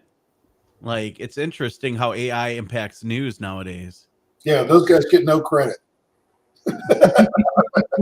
No, the AI reporters definitely get no credit. That's right. Yeah, right. Like Sports Illustrated, they put them right out of business. Yeah, Absolutely. Well, not only that, they have AI news anchormen now that are going to be like, we're going to have like automated AI news people. There's a whole channel. There's an AI channel. It's like, yes, all of our stuff is generated by AI except the actual news, right? Like your slogan is like, we put on these people and they're generated by AI. Our background is generated by AI. The voice you hear is generated by AI, but the news is the real thing. Who knows? I don't know. Maybe AI is making that up too, but that's not their claim. Their claim is they're doing all that cheaply with AI so that they can spend their money on bringing you the real news. Right. Well, that's been one of the big subjects that we've talked about on this program with regard to AI, is just the way that it can be utilized by the system, the establishment, for an advanced, like 5th generation style information warfare.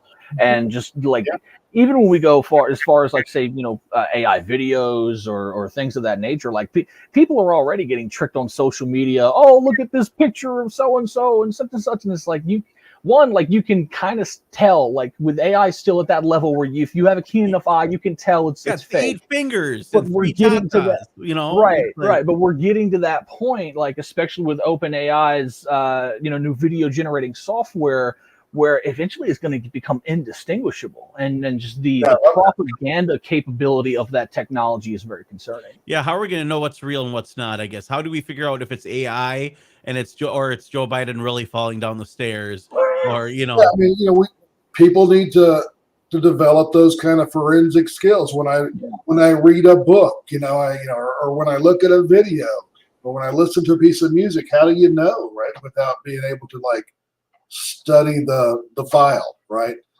See the meta tags and what's in there. Just the idea of new technology creating new jobs. I saw a ring. It was advertised, and it's like an extra finger. So you put this ring on, and it gives you like a 5th finger or whatever. Well, 6 finger. That was the old. That was the old thing, and it shoots, right? It can do a whole bunch of things. 6 finger. Yeah, I remember. That's an old toy. And the idea was that this way you wear this when you're in a picture, and you have like sort of plausible deniability in the future because somebody takes a picture and you can go, that's clearly AI generated. Look, I've got 6 fingers. Oh wow. Yeah, So, six finger was a toy, I think, from the 50s or 60s or 70s. I don't remember. I probably had a different idea behind it then. Yeah. Yeah. But that's a great idea. Just wear the 6 fingers. You know what they said? What was that movie? Princess Bride, Never Trust a Man with 6 fingers. You know, I've never actually seen that movie. Don't tell me that, otherwise I'm gonna have to find a new co-host. Right. You know, as big of a movie buff as I am, that's one of the ones that just slipped under my radar. And I know Andre the Giant's in it. And I'm a huge Andre fan, so the fact that I haven't seen it's kind of crazy. It's worth seeing. I mean, the book is good too. I saw the movie first, and then I realized, oh, it's a book. But yeah, what great stuff! Oh, there it is. Yeah, you got that. It looks like a figure, but no, yeah, the other one just gets you out of jail, you know, because you can say, hey, Look at that. There it is. It's got like a little missile. It shoots out like a dart to kill someone in it. It says it shoots a Kappa bomb. It can shoot an SOS message. It has a ballpoint pen. It's 6 fingers. That's wild. The toys they had back in the 60s were a lot cooler than the stuff they had when I was growing up, man. Like, it devolved. yeah, I tend to agree with you. Yeah, I don't know, but you know, seeing something like this just reminds me of the whole, like we were talking about transhumanism earlier. That's great. Oh yeah, yeah. Oh, holy cow. Look at that. He just loads it up and it's a finger and it's a gun. Oh, you know the Fed's got something like that in real life. It's like a little poison dart and it's like, oh, the guy falls over. Some kind of espionage tool, yeah. And you can write a little message with it, and it can adapt to anyone's fingerprints, so you can access like top secret locations. You know, 6 finger. Well, and then you have this financed the entire, Sandinista program. You know, right? Oh, that was cocaine sales in L.A. All right, never mind. But yeah. But it sort of reminds me of this transhumanism issue. It's like people have been using tools for a long time. And the fact that we might want those tools, you know, to be worn like a ring or, or like a, what do you call that, Fitbit or some kind of monitoring, tracking tool. That stuff it's just gets closer and closer. You might, people go, oh, yeah, we don't want something implanted. Oh, you mean like a pacemaker? Right.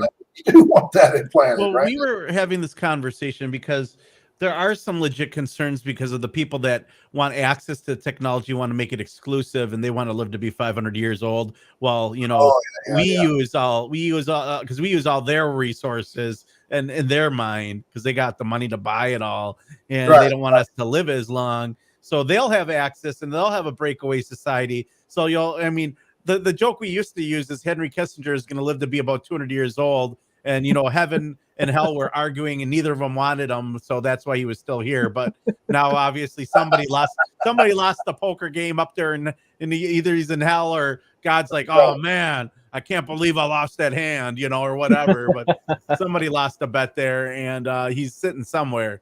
But, the idea is that these execs and these wealthy people will live and have access to this technology where normal people won't. And then there's a very mechanical aspect of it. At what point, if you believe in the soul, do you lose your soul? Like if you replace your heart, is your soul in your pineal gland? Where is that? At what point do you no longer are you a human? Yeah, the question of the beard, right? When is it just I'm growing a little scruff here, and at some point one more hair makes a difference, right? Like now it's a beard, kind of the old boiling a frog analogy. You guys are familiar with that. I don't know if you're, just of course. Yeah, absolutely. We boil frogs all day here. I figured so. We were talking about making babies earlier, so apparently y'all are culinary geniuses. So. Of course. But yeah, he was referring to a frog in a well knows nothing of the sea. I don't know. Wow. Kidding. Well, no, the idea that's a different analogy. Yeah, that's different. Yeah, idiom. Is that what they call it? Idiom? We gotta use more idioms on the show. Note to producer. Find more idioms for this broadcast. Yeah, but that's good. I mean, that's the at what point are you no longer human? Are you? Right. And that's sort of, just the concept, say, of the elites sort of it's basically taking it all for themselves in a way. That whole ideology of using transhumanist technology in a nefarious way, for example, to benefit them and not the rest of humanity. It's sort of, that's what opens up the conversation of the need for like decentralization and transparency and making it to where this stuff is publicly available, because we even now we look at the state of the medical industry and the what I refer to as the insurance cartel, and the way all of these things are so centrally controlled and centralized and essentially gamed in a way where it's for profit rather than the benefit of the people.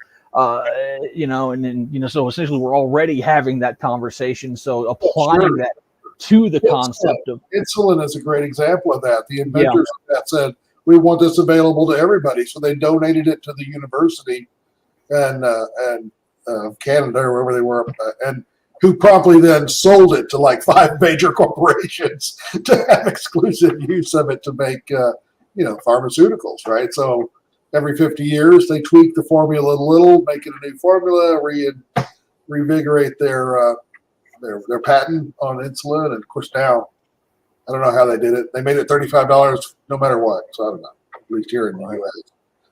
No, that's the claim. Maybe that's fake news. I don't know.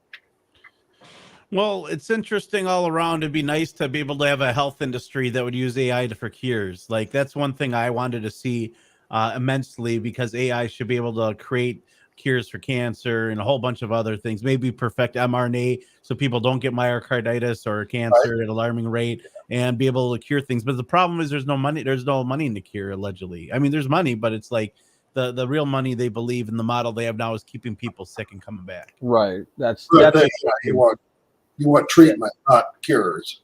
Treatments, and not addressing the symptoms, but not the cause. Right. Right.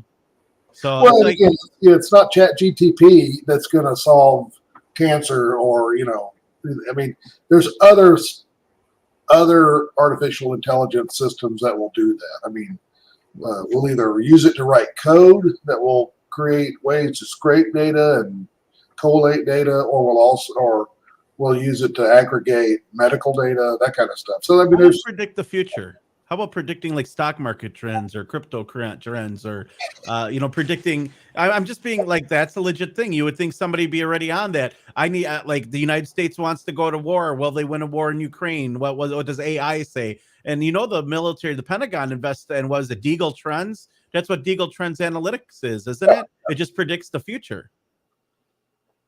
Yeah, or gives the best shot at it. Sure. I mean, but that's what people have been doing for a while too. It's just, I mean, we will probably get a little bit more accurate, but. Albert Pike was pretty accurate. Just throwing it out there. His 3 world wars, his letter to Giuseppe Mazzini, and just joking, but some people either are blind and they hit the bullseye, or or whatever. But it's interesting. Some people been trying to predict the future for a long time, but I think once you have access to the unlimited amount of data that the internet has, and then your accuracy goes incredibly up. And I think that's one thing that Samsung was looking at, was creating an exact replica of a virtual platform of our Earth. They want a computer that creates a virtual version of our Earth where they can test everything in a virtual environment, and then this way they can attempt it in real life. Yeah, an excellent book I just finished is Super Forecasting, and that is really good. It talks about that kind of that cone of probability that forecasters, you can kind of figure out what the weather's going to be like tomorrow. What is it called again? Super Forecasting, or maybe it's Super Forecasters, but pretty sure it's forecasting. Yeah, Supercasting. Is that what it's called? Super Forecasting: The Art and Science of Prediction. Yes, yeah. I got the audio book, so I don't know what the cover looks like, but it looks but like somebody didn't spend a lot of time making the cover. But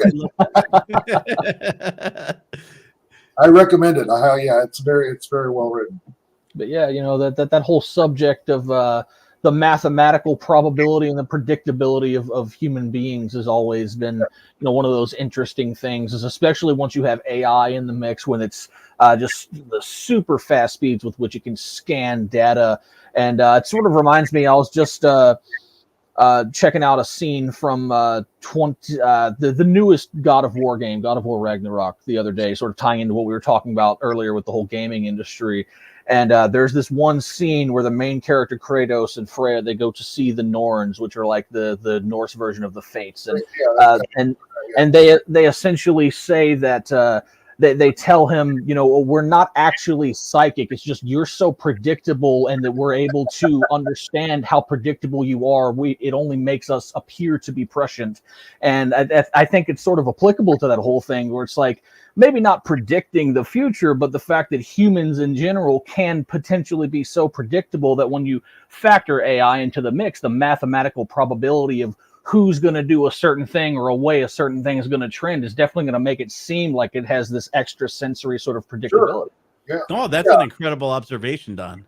Like, because that's legit. Like, think about it. Just with anything. How about crime? Cops are already doing it. They have pre-crime fusion centers that do analytics. I'm sure the military has something similar. Oh yeah. We don't call it that. We call it target analysis. But yeah, it's been going on for decades, or really longer. But it's getting much more refined, like you say. But one of the things you mentioned is like our ability to compute, right? And that's very much kind of brute forcing it, right? Like, let's just look at all the data and try to squeeze out the relevant principle.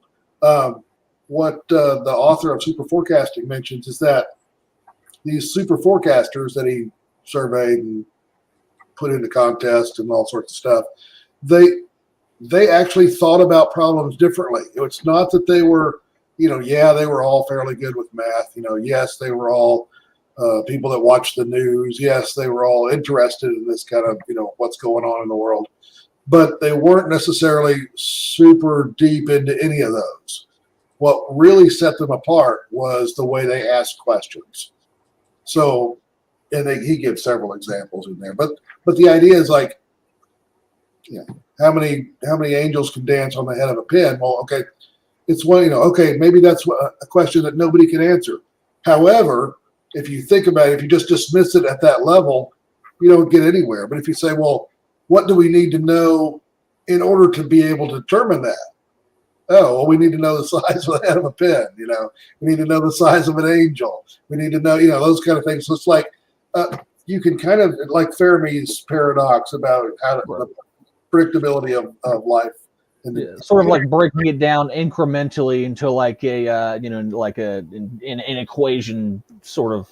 That reminds me of the Hitchhiker's Guide to the Galaxy, where they create this Earth to solve the answer and to answer the question of life, the universe, and everything, and it spits out the answer, and the answer is 42, and that's when you realize that the answer is only halfway to the half of the equation to understanding, because you need to know what the question was that got you that answer. And the work to show the work. So they had to create another computer, a supercomputer, to process and show all the work, so they understood how it got to the answer. And obviously 42 is computer code for life is what you make of it.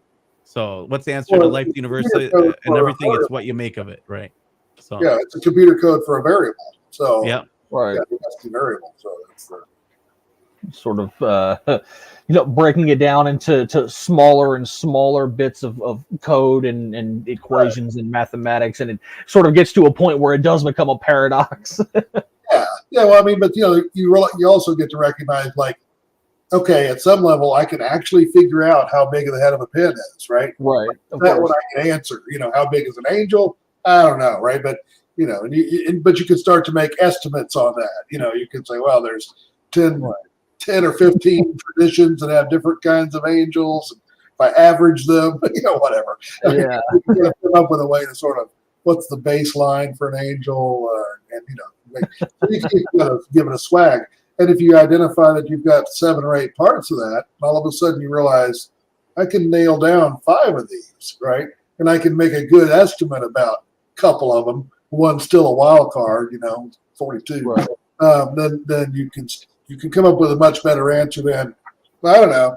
Call it 50, or whatever. 50. Right, yeah.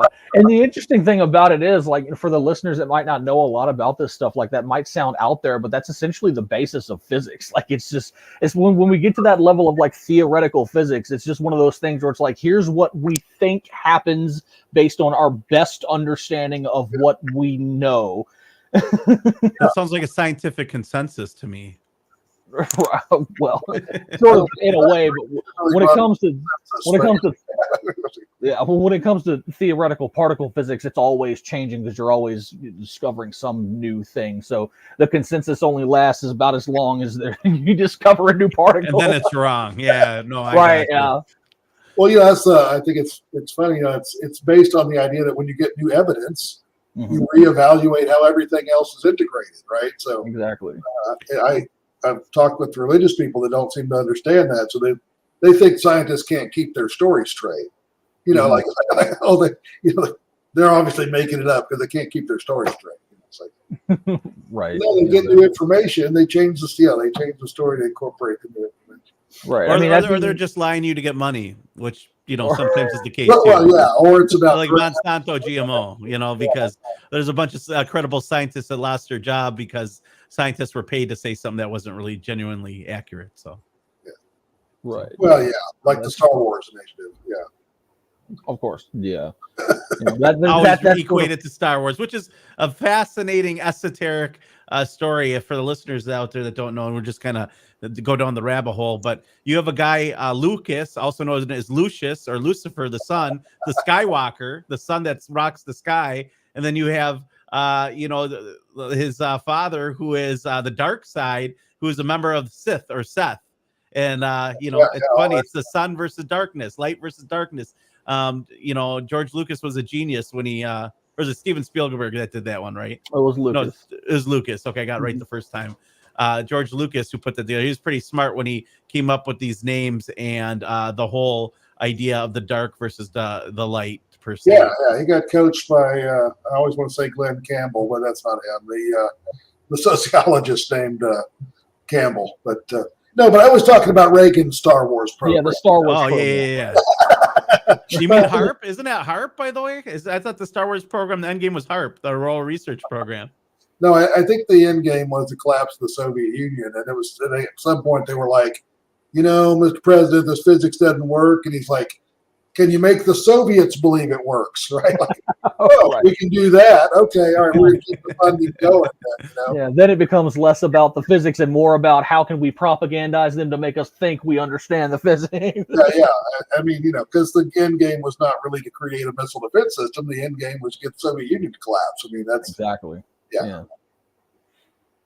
Or maybe that was a moving goalpost. I don't know. But, I mean, with the way that foreign policy is always steadily adapted in the goalpost move, I mean, it certainly wouldn't be surprising. Because, I mean, if we look back at history, for example, Professor Anthony Sutton's book where he goes into the elaboration of how, and with the documentation to show how Wall Street helped to support the Bolshevik Revolution that led to the rise of the Soviet Union. It's sort of almost a plan from the very beginning. Let's prop them up and break them down. The IBM and the Nazi regime coalition on that. Professor Sutton actually has a book about that as well, Wall Street and the Rise of Hitler. Yeah. Oh, well, there's one that's, I think it's just called IBM's role in the rise of Nazism. But isn't that where they got the whole system for numbering all the Jews? Wasn't that IBM in part for cataloging? Well, it was even before that. It was just figuring out where their addresses were so they could sweep up the whole country in one night police raid. So, we're way beyond that kind of technology now. I mean, right. Yeah, that's crazy to think about. Facebook is a dystopian nightmare if you think about the data that we just publicly, it's like our diary, you know, the amount of information people just volunteer to put on the internet. Right.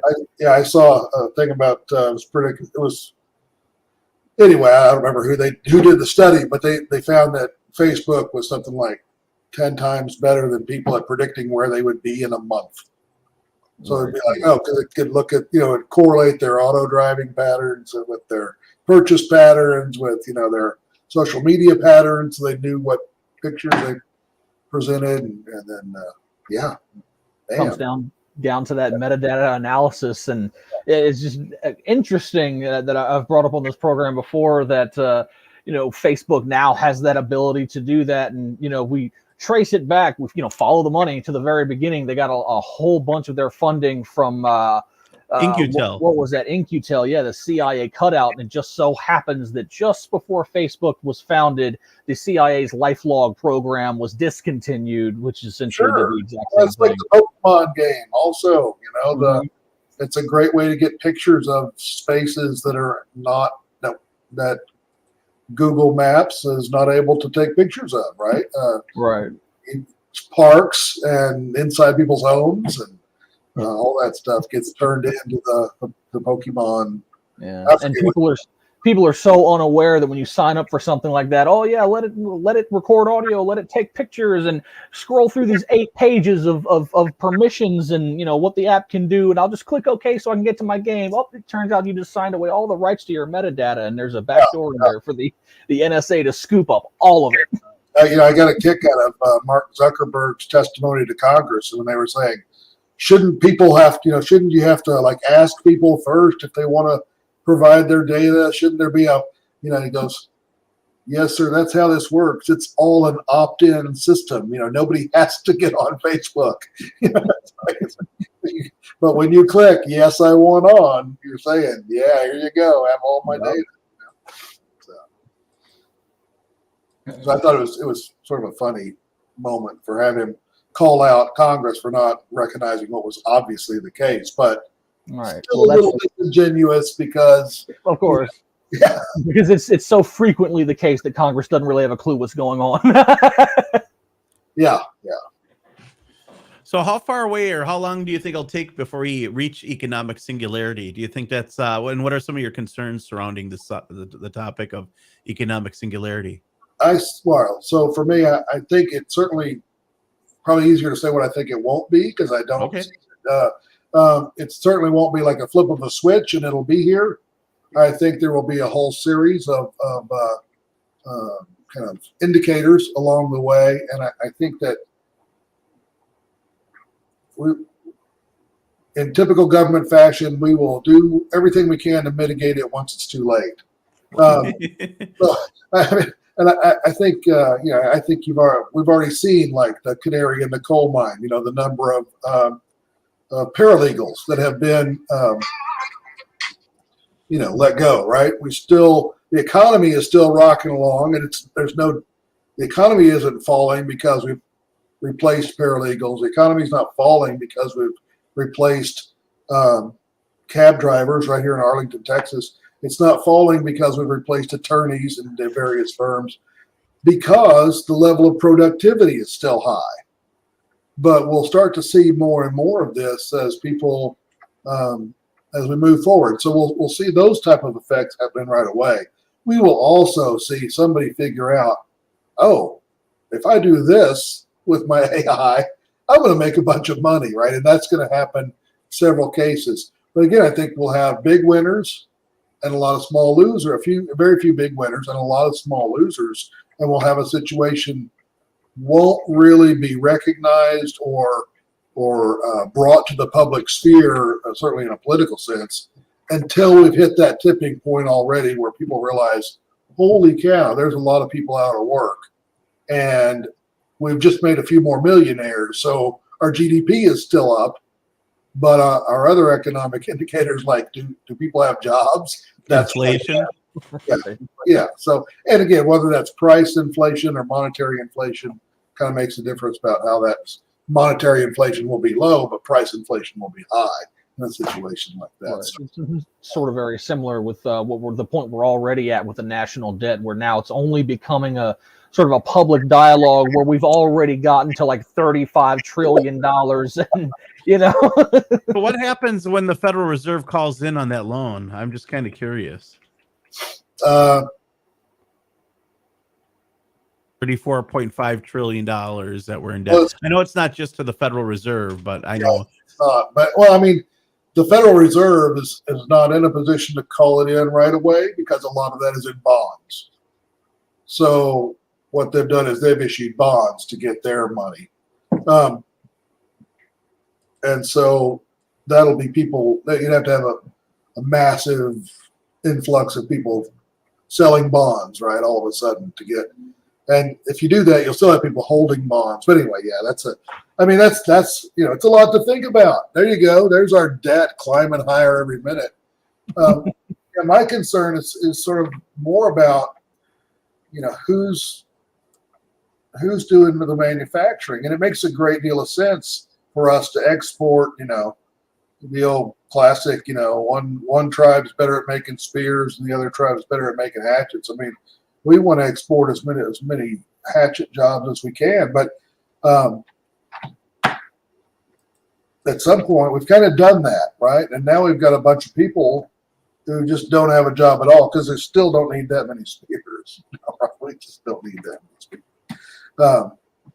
Yeah, I'm not the guy with the answer. My chapter in the book is about, hey, be ready, because these incremental changes, some people will move to blockchain oriented value transactions, which is probably a good thing.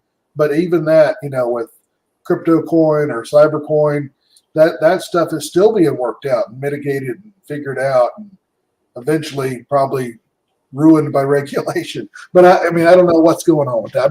So that's a mitigating force in the mix, right? So nothing is ceteris paribus, right? We're not going to hold anything constant, right? It's a dynamic situation. So again, how much are people willing to pay for automation? As that price goes up, labor becomes more valuable, right? Because they can hire somebody cheaper than to buy the machine. But that long-term cost of employing a machine over a human, wow, that starts to add up pretty fast. You can run the thing around the clock. Most people don't like it when you do that to them, right? You can power it on electricity and oil. So, Alan, I appreciate you. I appreciate you joining us today. We're running close to the time where we're got to get moving on here, and I really appreciate you joining us. And we got to have you back on to talk about this.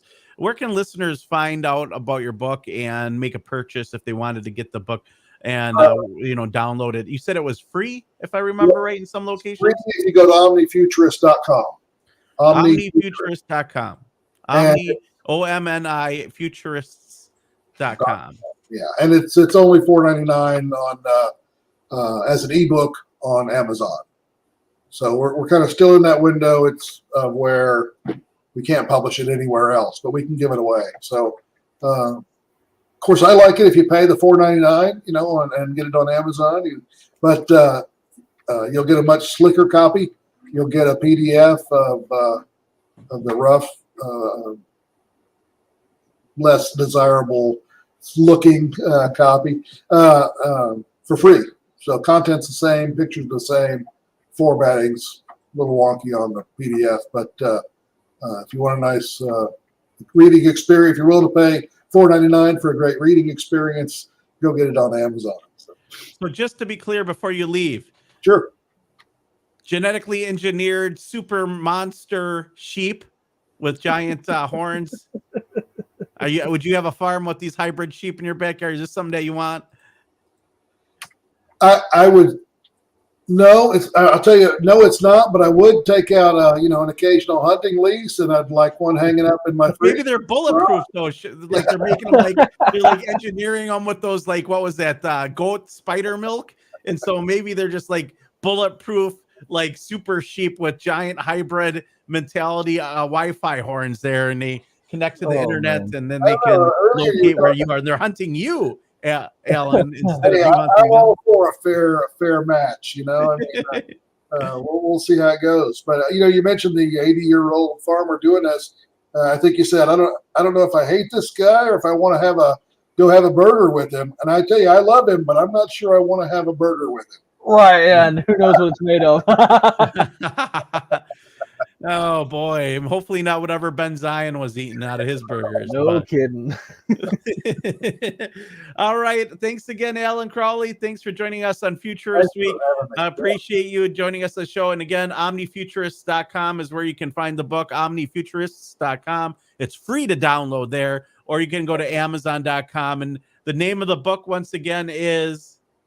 It is, Future Visions. Right. And there's a lot of stuff that comes after that, like how to survive and thrive in the upcoming economic singularity. Economic Singularity today on the Rundown Live. Thanks again, Alan, for joining us. And you guys can find out more about him on omnifuturist.com, as well as many other authors we're going to have joining us throughout this week. We have more coming next week. And somebody says, can that sheep take on the wolves? Evan Webb, I bet you that sheep that's like 5 feet tall and that was genetically engineered to be giant is going to it's going to do some damage to those wolves. Yeah, I'm sure. Hey, shout out to Evan. I know he's been in Colorado hunting the bighorns up there, and now lives in Texas. So, awesome. All right. Thanks again for joining us. Don, what a great guest today on today's show. It's interesting to talk about economic singularity. I have never heard of this term before. And, I think it's important that people learn about these new terms that are coming out. Oh yeah, it's absolutely important for people to learn about these things. We're at a point essentially where things are moving so fast, and like we mentioned toward the beginning of this broadcast, there's always a new term or a new concept coming out, and it would certainly benefit people to try to keep up with this sort of stuff, as confusing and complex as it may be, because when it comes to things like economic singularity or the transhumanist singularity, like these are things that are directly impactful to not only an individual's future but the entire future of human civilization potentially. So being informed about it is certainly, in my opinion, quite necessary. That being said, guys, we're getting close to the end of the show. We need your support. Head on down to the rundownlive.com. There's a bunch of articles we didn't even get into today. It's going to be hard the next couple of weeks to get into the news, but tune in every day. We're going to have fascinating guests. Support us. Donate as little as $3. Go to the rundownlive.com. There's normally a link in our Rumble as well at the bottom of the chat here. $3 gets you in a raffle to win a free shirt. If you don't want to just buy one for $20. We have sizes of large through 6XL available still. Smalls and mediums are sold out officially, and largers are getting there. So if you guys want to support us, go there. We are 100% listener supported. And we'll be back this week with a bunch of great guests. I'm excited to tie it in and, dive into some of these other stories we have to talk about. We didn't even touch base on the whole Glenn Greenwald, the FBI and White House likely course social media platforms that are removing post appeals court rules, and what that really means for First Amendment when the government is just there violating it. How do we hold somebody accountable? I'm not quite sure. Do you impeach people? What do you do when the government breaks the law, and how do you hold them accountable? And we know that's been going on, and we should be able to confront them, and we should be able to put them on trial just like you or I would go on trial. But how do we make that happen? I'm kind of curious on how we make that happen, Don. That being said, guys, thanks for tuning into the rundownlive.com. We'll be back tomorrow. Same bad time, same bad channel. We'll see you guys then. You're listening to the Destroyers of Fake News, Kristan T. Harris and Don Meyer Jr. on the Rundown Live, your forecast into the future.